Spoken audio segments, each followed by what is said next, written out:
Every shot counts. Edgewood girls golf team aims for a breakthrough at the sectional tournament. Monday at Cascades Golf Course promises to be an exciting day for high school girls golf, with several strong teams vying for just 3 coveted spots to advance from the North Sectional. Among the contenders are Martinsville, Bloomington North, Bloomington South, and Edgewood, 3 of the largest schools in the area, plus Edgewood, which has been steadily improving. But here's where it gets controversial. The Indiana High School Athletic Association, IHSAA, made the competition even tougher by reintroducing the Columbus schools into this sectional a few years ago. Before that change, teams like Franklin, Greenwood, and Center Grove were the main obstacles. Edgewood's closest brush with advancing was back in 2018, when they narrowly missed qualifying by just 2 shots, finishing 4th with a team score of 394 behind Brown County. This year, however, Edgewood returns with a seasoned group of players, and the belief that they can crack the top 3 has started to take hold, but only recently. It's really been just the last couple of weeks, said Edgewood coach Gary Lee. We performed decently at the North Invitational, which featured a stacked field. Most teams brought their A squads, many of which are 2 to 3 times our size and include perennial state qualifiers. Seeing that level of competition, we realize that if we play to our potential, we have a real shot. But we have to stay calm and not get overwhelmed by the moment. And staying calm is crucial, especially with Bloomington North showing remarkable progress from last year. Returning all 5 starters, they shaved an impressive 60 strokes off their score at the Conference Indiana tournament last Monday, posting a 359, their best finish, 3rd place, since 2011, when they were runners-up.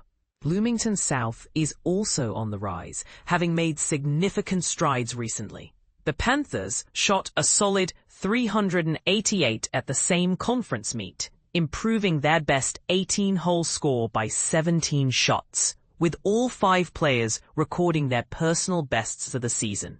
They followed that up with an impressive 185 in a 9-hole match against Martinsville, whose team featured 4 players shooting 43. Edgewood's most recent round was a 181 at the Ridge at Cascades, though that course won't be used for the sectional. Coach Lee emphasizes that the challenge is as much mental as physical. We can't go in thinking we need to shoot 95s to have a chance, Lee explained. It's about taking it 1 shot at a time and just playing solid golf. I've changed our practice routine so that whenever we get the chance, we're out on the course playing real golf. Driving range work, chipping, and putting drills are important, but there's a point where you need to focus on actual play. I made this decision after we didn't perform well against Northview and South.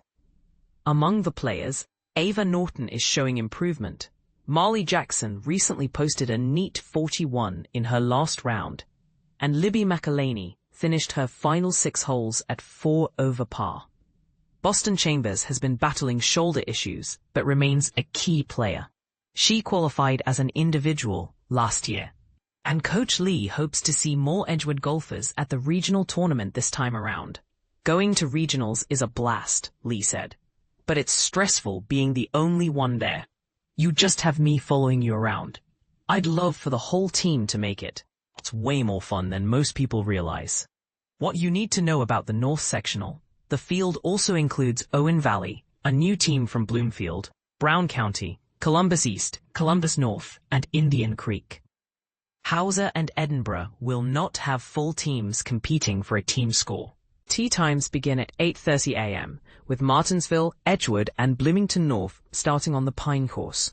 Columbus East, Brown County, and Hauser's 3 players tee off at 9:20 a.m. On the Quarry Course, Bloomington South, Owen Valley, and Indian Creek start at 8:30 a.m., followed by Columbus North, Bloomfield, and Edinburgh's lone player at 9:20 a.m. The top 3 teams, along with the top 3 individuals not on those teams, will advance to the Franklin Regional at the Legends on Saturday, September 27th. Eastern Green at Bedford North Lawrence Sectional. Meanwhile, Eastern Green, fresh off a 3rd place finish at the SWIAC, will compete in the Bedford North Lawrence Sectional at Otis Park on Saturday, starting at 8:30 a.m.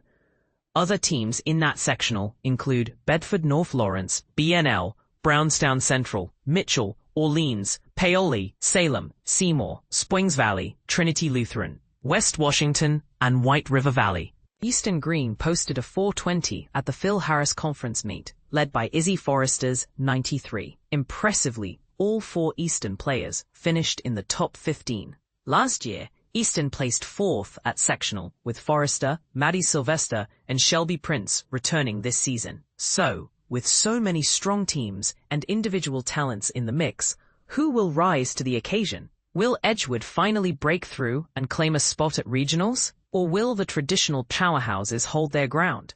And here's a question for you. Is the IHSAA's decision to reintroduce the Columbus schools into this sectional fair? Or does it unfairly stack the deck against smaller schools like Edgewood? Share your thoughts below. We'd love to hear your take on this heated debate.